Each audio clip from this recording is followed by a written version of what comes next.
The chair recognizes the gentleman from Texas, Mr. Poe, for 5 minutes.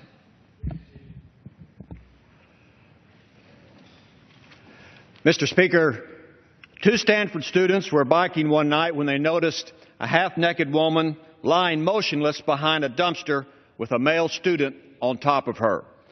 When they confronted the attacker, the man took off in the darkness of the night. The Good Samaritans were able to catch the coward and knock him to the ground. The woman, just 22 years of age at the time, was being raped, and the rapist was caught in the act. When the victim regained consciousness, she was on a gurney, covered with pine needles, and was bleeding. Her assailant was Brock Turner, a scholarship swimmer at Stanford.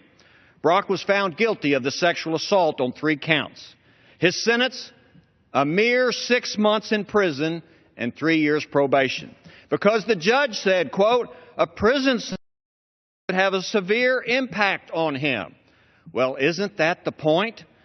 Mr. Speaker, the punishment for rape should be longer than a semester in college. The defendant's dad called it a steep price to pay for 20 minutes of action. Clearly, Brock is a chip off the old block, and Daddy will never be named Father of the Year. For many victims, Mr. Speaker, rape is a fate worse than death. And here's why. Because rape victims say after being raped, they die emotionally many times. And with homicide, one dies only once. After the sentencing, the brave victim read, Mr. Speaker, a 7,200-word document statement to her attacker, the rapist. And she said in part, I tried to push it out of my mind, but it was so heavy I didn't talk. I didn't eat. I didn't sleep. I didn't interact with anyone. I became isolated from the ones I loved the most.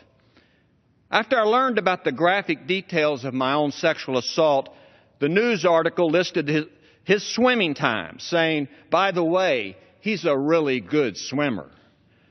I was the wounded antelope of the herd, completely alone, vulnerable, physically unable to fend for myself, and he chose me.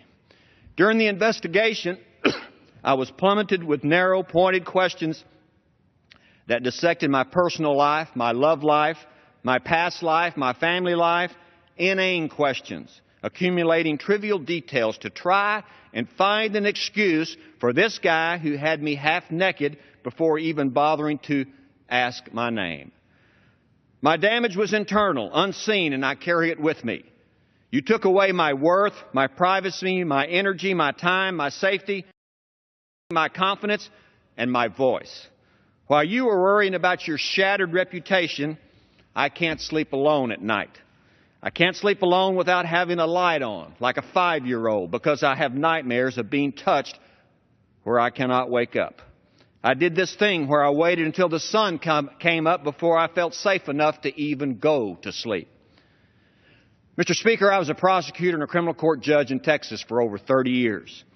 I met a lot of rape victims and learned how these attacks sometimes devastate their lives. This judge got it wrong. There's an archaic philosophy in some courts that sin ain't sin as long as good folk do it.